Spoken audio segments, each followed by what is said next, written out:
It's going down. But can you How connect? to connect Yeah. the delivery system, and Yes. it's something that I heard once from Teddy Atlas, and it's stuck on my mind, like the delivery system. Mm. You can have the biggest missile, but if you can hit your target, Right. it's useless. So when do you get involved with Mike Tyson? When did that start happening? In training, or Yes. Because I've seen videos of you training with Tyson. How much have you trained with him? not too much. He comes time to time, not always. He's not always with me. But if you look like 4 years ago, exactly 4 years ago, and that's when Tyson and we started hit each other on social media. And 4 years ago was the first time that I met Mike Tyson. I was on his podcast, the Hot Boxing. And one request that I initiated at that time was like, whenever I fight Tyson Fury, would you be in my corner? And he said yes. That's even on my Instagram. It's still on my Instagram. Like the next day, I put that as a caption. Like he said, I asked him if he will be in my corner whenever I fight Tyson Fury. Nice. And nobody believed that this could have happened. Like, okay, cool. Then what? And when I get the fight, I'm like, bro, that thing is happening. That thing is manifesting himself. Wow. And so Tyson agrees to be in your corner. And who are you training with mostly for boxing? I'm training with Dewey. I also get Dewey Cooper. Yeah.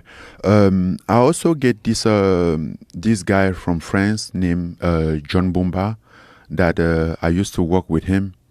Train my boxing with him. He's a very young guy, but I like his style, the way that his approach and stuff, and I really have a good connection with him. So what's up? I reach out. I mean, even before the fight, I was working with him, taking him in Cameroon, get some training already. And then when the fight get announced, I talked with him. Then I brought him out. So he's in Vegas with me.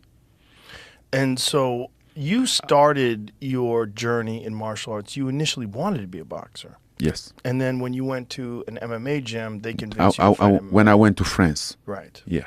No, he was even in the boxing gym that they convinced me to be an MMA fighter. Really? A guy from a boxing gym named Didier Camon, the first boxing gym that I get into. But he was also a martial artist himself. And he said, bro, I think you have a very good potential. I think your best outcome now regarding your situation, because I was still homeless at the time, I think your best outcome would be MMA. I'm like, what's MMA? He started to explain to me, like, I'm like, okay, that sport that they do in the cage. He said, yes. I'm like, I have seen it.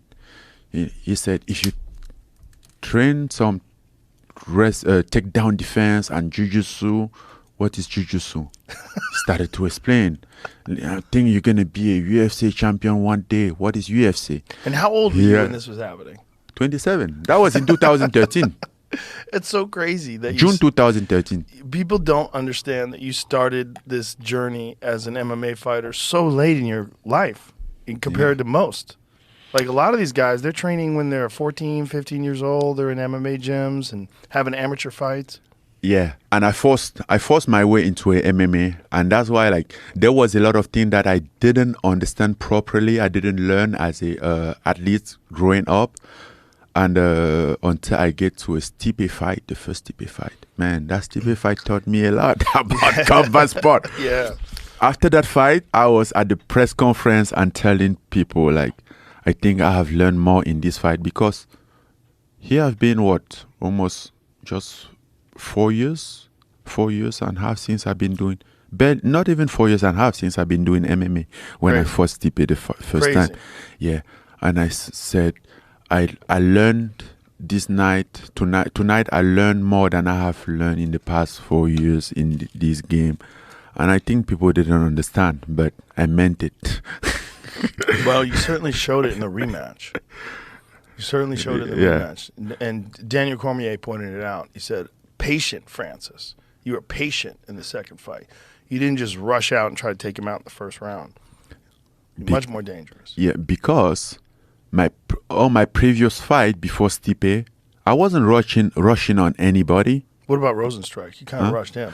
That was after. Yeah. I mean, before the first fight. Right. I wasn't rushing on anybody. I was knocking people out without rushing. Right. The thing that I did is like I get to the point that I really started to think about the knockout, which is something that I never thought about it. It just happened. Right. Then I started to think about it. So that's where I You were rushed. trying to make it happen. I'm trying to make it happen. And obviously at that time, there was a lot of pressure on me and everything. Yeah. So I feel like I have to give a result. So that's why I was rushing. So I understand that night. I went back and watched that fight, and I saw me fight. I'm like, who is that guy? He just looked like me, but I don't recognize why he's rushing, why he's doing this. So then I understand. I'm like, okay, maybe you just have to go back to the previous way, the previous you, and then things will be fine. Then I went back to in the rematch. Not only were you the previous you, but you were a way better version of you. Mm-hmm. You were very calculated, very technical. It was 4 years. 3 years after? Mm-hmm. Yeah. So of course I have learned. I'm in the sport to learn. I know that I have a deficiency. So I pay a lot of attention than those people that grew up as athletes, doing different sport. I always take that very seriously, the fact that, I mean, maybe sometimes my power hurt me to get away with stuff, but I know that I have a deficiency, as far as experience and everything, even techniques, because sometimes I hear people say, oh, yeah, he didn't train wrestling in the training camp. I'm like, bro, come on. You think 2-3 months training wrestling in the training camp will out-wrestle somebody that been wrestling his entire life? No, you can't. You can't just find a way to go around. But, so that's how I process things. I think about the advantage. I always think of myself as an underdog. So what did you... Hey, woman, since your man ain't got no heart, why don't you go to our apartment tonight and I'll show you a real man? There you go. What? Fuck you.